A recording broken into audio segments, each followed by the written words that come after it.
노동절을 맞아 도심에서는 많은 노동자들이 모인 집회가 근로자의 날 휴일을 맞아 가족 단위의 나들이 객들이 통계청의 최근 조사에 따르면 우리나라 임금 근로자는 약 2,050만 명으로 경제활동 인구 약 2,800만 명 중 72%에 달하는 것으로 확인되었습니다. 즉 경제활동 인구의 대부분이 근로자로서 살고 있는 것이죠. 영상에서처럼 경제활동 인구의 72%가 임금 근로자로 살고 있습니다. 그런데 우리는 노동, 근로, 노동자, 노동인권에 대해 얼마나 알고 있을까요?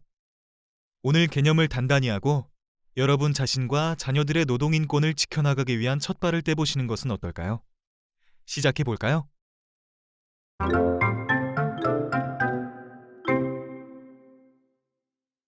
네, 영상은 잘 보셨나요? 조금씩 개선은 되고 있지만 우리나라의 노동권에 관한 교육은 여전히 부족한 상태입니다.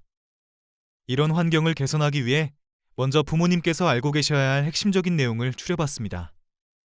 자, 먼저 노동권을 보호하기 위해 노동의 개념부터 살펴볼까요?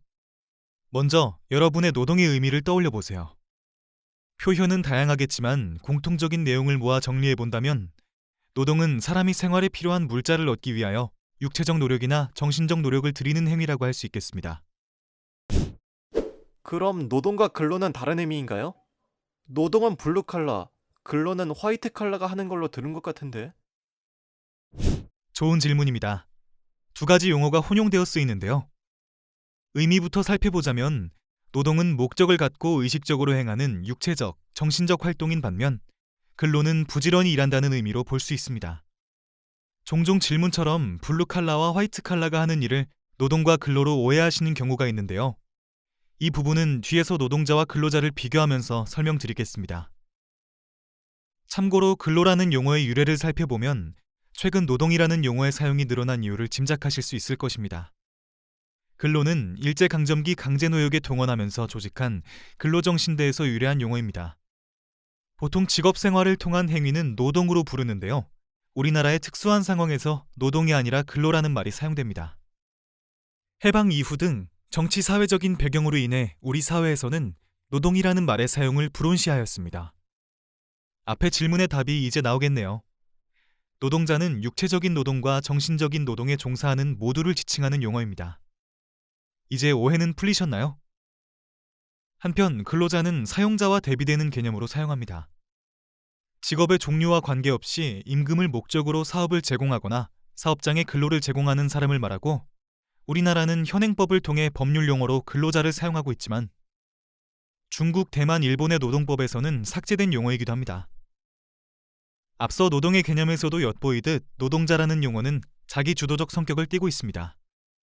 반면 근로자는 사용자에 대비되어 수동적 성격을 띠고 있어 대부분의 국가에서는 노동자라는 용어 사용을 보호의 범위에 관한 개념으로 사용하고 있습니다.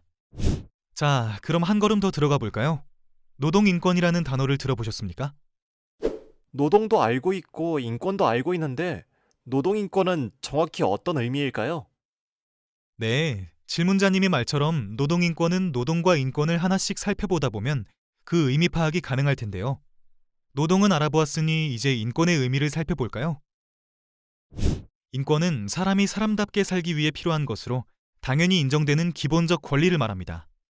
인권은 국가나 사회 등 누구에게도 양도할 수 없는 권리이죠. 인권은 크게 자유권과 사회권으로 구성됩니다. 각각을 살펴보면 자유권은 모든 사람이 불평등을 벗어나 자유와 평등을 누리기 위해 보장되는 권리를 말합니다. 사회권은 한 걸음 더 나아간 권리인데 국가가 소극적으로 개인의 자유와 권리를 간섭하고 침해하지 않는 것만으로는 충분하지 않기 때문에 인간다운 생활이 가능하도록 국가와 사회가 적극적으로 도와줘야 한다는 의미를 포함하고 있습니다. 드디어 노동인권의 개념입니다. 노동인권은 노동자들이 일터 안팎에서 인간으로서 존엄하게 대우받고 행복을 추구할 권리입니다. 모든 인권이 피와 땀으로 얻어낸 것이라는 이야기를 들었는데요. 노동인권도 마찬가지겠죠? 1차 산업혁명하면 대량 생산, 생산력 증대와 같은 긍정적인 단어들이 먼저 떠오르시나요? 사실 그로 인한 그림자 또한 매우 짙었습니다. 배경사진 보이시나요? 산업혁명 당시의 아동 노동을 담고 있는 사진입니다. 산업혁명 이후 노동자들은 무분별한 노동 착취에 시달리고 있었습니다. 남성 노동자와 임산부를 포함한 여성 노동자들은 평균적으로 14시간에서 18시간의 노동에 시달렸고 아동의 평균 노동시간도 12시간이 될 정도로 학대에 가까웠습니다. 당시 노동자들은 이러한 고통스러운 삶을 개선하고 권리와 행복을 보장받기 위해 노력했고 그 결과 1833년 영국 노동법에 아동 노동력 착취 금지가 명시된 것을 시작으로 여성 노동자의 권리 보장 및 향상에 관한 내용까지 포함되게 되었습니다. 이러한 노동권 보장의 노력이 퍼져나가면서 1948년 세계인권선언에도 모든 이에게 일할 권리, 직업을 선택할 권리, 공정하고 유리한 조건에서 일할 권리, 실업 상태에서도 생존을 보장받을 권리, 동일 노동에 대한 동일 임금에 대한 권리 등이 담기게 되었습니다. 세계인권선언 중 노동인권과 관련된 제23조인데요. 눈으로만 보지 마시고 저와 함께 한 줄 한 줄 읽어보시면 좋겠습니다. 이것이 바로 여러분과 여러분 자녀가 마땅히 누려야 할 노동인권이니까요. 노래방 많이 가보셨죠? 글씨색 진해지면서 읽어보시는 겁니다. 자, 시작해볼까요? 1. 모든 사람은 일, 직업의 자유로운 선택, 정당하고 유리한 노동 조건, 그리고 실업에 대한 보호의 권리를 가진다. 2. 모든 사람은 아무런 차별 없이 동일한 노동에 대하여 동등한 보수를 받을 권리를 가진다. 3.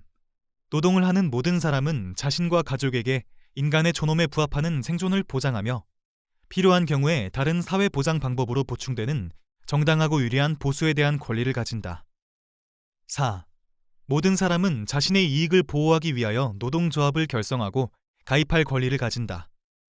우리 헌법에서도 제32조에서 노동권, 제33조에서 단결권, 단체 교섭권, 단체 행동권의 노동 3권에 대해 명시하고 있습니다. 헌법 외에도 근로기준법, 최저임금법, 산업재해보상법 등 노동인권을 보호하기 위한 법률들이 마련되어 있습니다. 법조문은 생략하겠습니다. 궁금하신 분들은 꼭 찾아보시길 바라요. 노동, 인권, 노동인권에 대해 이제 숙지하셨죠?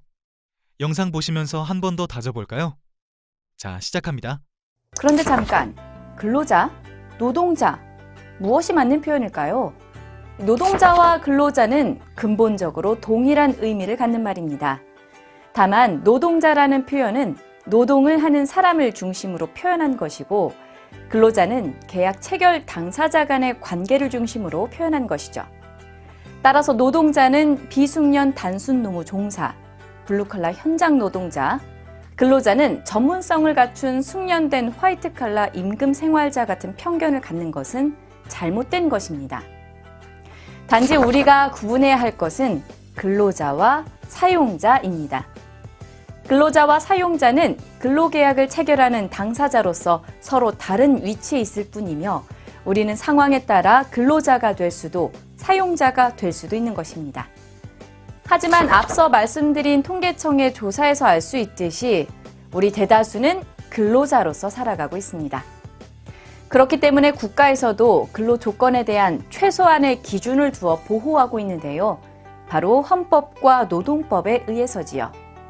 우리가 고등학교까지 의무교육을 통해 무상으로 교육을 받을 수 있는 이유는 헌법 제31조에 근거합니다. 이에 근거해 교육기본법이 제정되어 교육제도가 만들어지고 국가는 국민들이 교육을 받을 수 있는 권리를 보장하고 있는 것이죠. 이와 마찬가지로 헌법 제32조는 국민의 노동권과 관련한 국가 책무를 정하고 있습니다.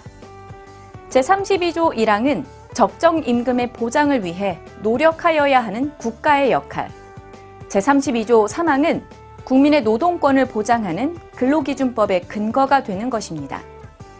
이와 같이 헌법에서 정하고 있는 노동과정과 노동관계에 대한 기본적인 권리는 모든 국민에게 보장되어 있는 균등하게 교육받을 권리만큼이나 중요하고 소중한 권리입니다. 우리 모두의 노동은 분업화된 사회에서 모두에게 반드시 필요한 것이기 때문입니다. 노동이 가진 의미를 제대로 이해할 때 노동 인권도 지켜질 수 있습니다.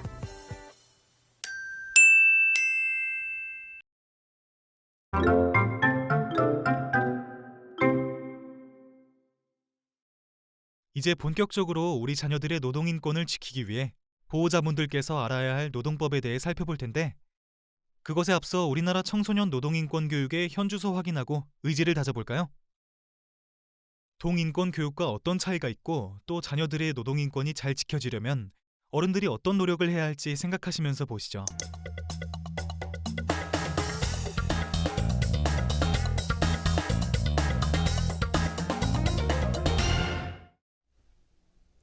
우리 아이들의 미래를 위한 노동 인권 교육의 현재와 방향을 생각하는 기획보도 마지막 시간입니다. 단체 교섭은 노동조합과 회사가 임금과 노동 조건을 협상하기 위한 행위인데요.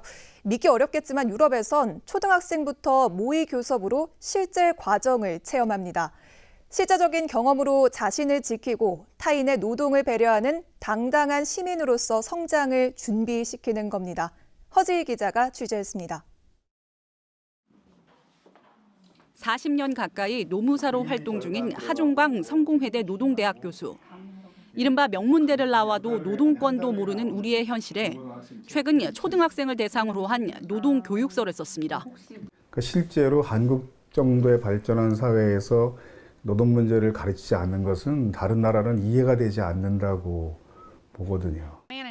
하지만 유럽의 여러 나라와 비교하면 이는 걸음마 수준입니다. 프랑스의 교육방송이 만든 어린이 노동교육 영상. C'est un groupe de personnes qui défendent leurs intérêts professionnels. 무엇이 노동 환경을 힘들게 하는가라는 주제까지 나이별 다양한 교육 영상이 있습니다. 독일은 어린이들이 사측과 노측으로 나뉘어 가상 교섭을 한 뒤 실제 파업과 홍보전, 언론 보도자료, 연설문 작성법까지 하도록 교육합니다. 실제 과정을 경험하게 하기 위해서입니다. 아마 한국의 학부모들이 볼 때 좀 걱정되실 겁니다. 학교에서 대만은 기술을 가르치고 있네 이런 생각 드시겠지만 이걸 학교에서 가르치겠습니까? 그게 사회 전체에 유익하기 때문이죠. 영국은 국가지원 사이트에서 교사들에게 노동교육 자료를 제공합니다.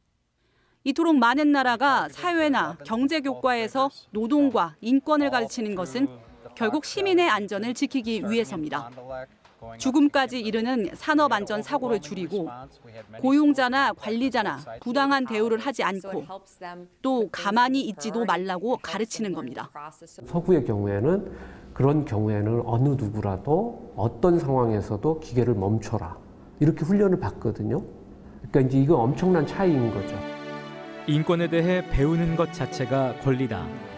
무지를 강요하는 것, 내버려두는 것은 인권 침해다. 교육은 인권과 자유의 주춧돌이다. 유엔 인권 새로운 약속. 노동과 인권을 결코 떼어놓고 생각할 수 없는 한계에 다다른 현재. 우리 아이들의 미래를 위해 책임 있는 부모로서, 어른으로서 우리 교육이 제 역할을 할 수 있도록 관심을 가져야 할 때입니다. MBC 뉴스 허지입니다. 보호자가 알아야 할 노동법의 내용을 7줄로 압축하면 다음과 같습니다. 청소년은 특별히 보호받아야 합니다.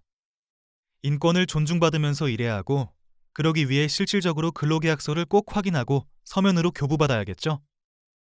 근로계약서에는 근로시간과 휴일, 휴가, 임금을 명시하고 꼼꼼히 따져서 받아야 합니다. 또 잊지 말아야 할 것, 정당한 사유가 없는 해고는 위법입니다. 마지막으로 업무상 재해, 즉 산업재해는 보상받을 수 있다는 점도 기억하셔야 합니다. 자, 그러면 7가지 중 몇 가지에 대해 좀 더 자세히 살펴보겠습니다. 대화 중 틀린 지점은 무엇일지 떠올리면서 대화를 들어보세요. 알바 다녀왔습니다. 그래, 수고 많았네. 오늘은 힘들게 하는 손님 없었어? 말도 마세요. 무리한 손님이 계셔서 오늘 좀 힘들었어요. 어이! 여기 500cc 두 잔! 네, 손님. 아휴, 어이가 뭐야, 어이가. 그러게요. 어이라고 부르니 어이가 없었죠. 청소년 노동훈 씨가 화가 많이 났겠군요. 그런데 대화에서 잘못된 지점을 찾으셨나요? 바로 노동훈 씨의 나이와 일한 장소에 관한 문제인데요. 왜 잘못되었는지 자세히 살펴볼까요? 일할 수 있는 나이는 원칙적으로 만 15세 이상인 청소년을 고용할 수 있고 만 15세 미만 청소년을 고용할 때는 취직 인허증이 있어야 합니다. 18세 미만 청소년을 고용할 경우 사용자는 친권자 또는 후견인의 동의서와 나이 증명 서류를 사업장에 갖추어야 합니다. 동훈 씨는 만 17세이므로 일할 수 있는 나이의 문제는 아니었던 것 같습니다. 그럼 어떤 문제였을까요? 청소년이 일할 수 없는 곳이 있습니다. 18세 미만 청소년에게 위험하거나 유해한 일은 시킬 수 없는데요. 일자리를 구할 때는 청소년이 일할 수 있는 곳인지 반드시 살펴보아야겠죠? 고용을 금지하는 직종에 청소년을 일하게 했을 때 사용자는 처벌을 받을 수 있습니다.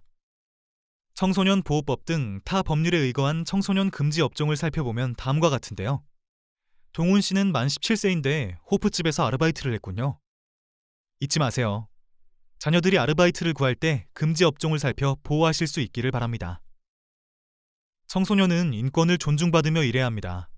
강제 근로금지는 한마디로 억지로 일을 시킬 수는 없다는 이야기인데요. 사용자는 폭행, 협박, 감금, 그 밖에 정신상 또는 신체상의 자유를 부당하게 구속하는 수단을 사용하여 근로자가 억지로 일하도록 강요할 수 없습니다. 폭행 금지. 사용자는 사고의 발생이나 그 밖에 어떠한 이유로도 근로자에게 폭행을 하지 못합니다. 너무 당연한 이야기 같지만 청소년뿐 아니라 어른들의 노동에서도 뉴스를 장식하는 사례들을 경험하셨을 겁니다. 직장 내 성희롱 금지. 사업주, 상급자, 동료 근로자는 직장 내 지위를 이용하여 다른 근로자에게 성희롱을 해서는 안 됩니다. 그럼에도 불구하고 꽤 많은 빈도로 일어나는 문제이므로 조금 더 자세히 살펴보겠습니다. 직장 내 성희롱 예방을 위한 사업주의 의무사항입니다.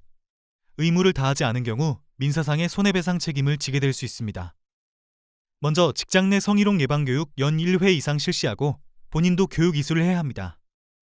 피해를 입거나 피해를 주장하는 근로자에 대한 고용상 불이익 조치를 취해서는 안 됩니다. 또한 성희롱 행위자에 대한 징계 등 조치를 해야 하고 고객 등에 의한 성희롱 방지를 위한 노력에도 힘을 기울여야 합니다. 직장 내 성희롱 발생 시에 어떤 절차로 구제받을 수 있는지 살펴보겠습니다. 성희롱 행위 발생 시 확실한 거절의 의사를 표시하고 당시 상황을 자세히 기록하는 것이 좋습니다. 다만 위계에 의한 성희롱의 경우 확실한 거절의 의사를 표시하기 쉽지 않을 수 있습니다. 이럴 경우 자책하지 말고 다음에 도움을 받도록 합니다. 직장 내 고충 처리 기관, 즉 인사부서, 감사부서, 노사협의회, 노동조합, 사업주 등에게 신고하고 민간 전문 상담기관의 상담에 도움을 받습니다. 이 단계에서 성희롱 당사자의 사과와 직장에 적절한 처리가 되었다면 좋겠지만 그렇지 못한 경우 고용노동부나 국가인권위원회에 신고하는 방법이 있습니다. 또한 성희롱 행위자에 대한 형사처벌을 위한 고소와 행위자 및 사업주 상대의 민사소송 제기가 가능합니다. 지금 보시는 계약서가 고용노동부의 18세 미만의 연소근로자 표준근로계약서입니다. 성인의 표준계약서와 다른 점은 가족관계 증명서 및 친권자 또는 후견인 동의서 등 나이와 관계된 부분을 제외하면 동일한 내용을 담고 있습니다. 포함 내용은 근로계약기간, 근로시간 및 임금, 근로장소, 업무 내용, 근무일 및 휴일, 기타 사항 등입니다. 반드시 일하기 전에 두 부를 작성해 사용자와 근로자가 각각 한 부씩 나누어 가져야 합니다. 제가 3개월간 일하기로 계약을 했는데 집안에 일이 생겨서 중간에 그만두게 되었는데요. 위약금을 물어야 할까요? 아닙니다. 부당한 서약은 무효인데요. 이를테면 근로계약을 지키지 못할 경우를 예상해서 미리 위약금을 정하거나 실제 손해액과 상관없이 일방적으로 배상금액으로 정하는 등의 서약은 무효입니다. 또한 근로조건이 계약 내용과 다를 경우 근로자는 업무를 거부하거나 손해배상을 청구할 수 있으며 즉시 근로계약을 해지할 수 있다는 사실도 알아두시면 자녀에게 도움이 되실 수 있겠죠? 제가 곧 현장 실습을 나가게 되는데요. 계약할 때 주의해야 할 점이 있을까요? 네. 현장 실습을 나가게 되면 표준협약을 반드시 체결해야 한다는 점 기억하세요. 표준협약서에서 반드시 체크해야 할 내용을 정리해 보았습니다. 혹시 현장 실습을 나가는 자녀분이 있다면 협약서를 함께 꼼꼼히 점검해 보아도 좋겠습니다. 실습 기간, 휴식 시간, 실습 수당, 연장 실습 수당, 수당 지급일 등 현장 실습 조건 등 충분히 검토하세요. 아래 내용은 청소년 현장 실습생에게 법적으로 보장된 내용이니 숙지하세요. 임금은 꼼꼼히 따져서 정확히 받아야 하겠죠? 먼저 임금 지급 원칙은 다음과 같은데요. 임금은 매월 지급하기로 한 날짜에 주어야 합니다. 날짜를 지키지 않으면 임금 체불에 해당합니다. 또 반드시 청소년 본인에게 임금을 지급해야 합니다. 청소년 본인 명의의 통장 이용이 좋겠죠? 또 임금은 사용할 수 있는 돈으로 줘야 합니다. 상품권이나 제품은 안 됩니다. 마지막 원칙은 임금은 전액을 지급해야 한다는 것입니다. 근무 스케줄을 기록하고 일한 만큼 받았는지 확인할 수 있도록 지도해 주세요. 제가 아르바이트하는 주유소 사장님이 최저임금은 어른들에게 해당되는 거고 저는 청소년이니까 그 밑으로 줘도 법적으로 문제없다고 하시는데요. 정말인가요? 아니요, 절대 아닙니다. 최저임금은 그 이하로는 절대 주지 말라는 의미의 임금입니다. 그러니까 청소년이라도 어른과 동일하게 적용됩니다. 최저임금 미만을 받았다면 임금 체불, 체불된 임금은 3년 이내 청구 가능해요. 전체 근로계약 기간이 1년 미만이라면 수습임금 적용은 안 되고 최저임금 계산은 주유수당도 함께 계산한다는 점도 잊지 마세요. 임금 체불되면 고용노동부에 신고하거나 민사소송 등의 절차를 밟을 수 있습니다. 체당금을 청구할 수도 있는데요. 체당금이란 도산기업에서 퇴직한 근로자가 사업주로부터 임금 등을 지급받지 못한 경우 국가가 대신 지급해주는 임금을 말합니다. 체불임금은 3년 이내에는 언제든지 임금 지급을 청구할 수 있습니다.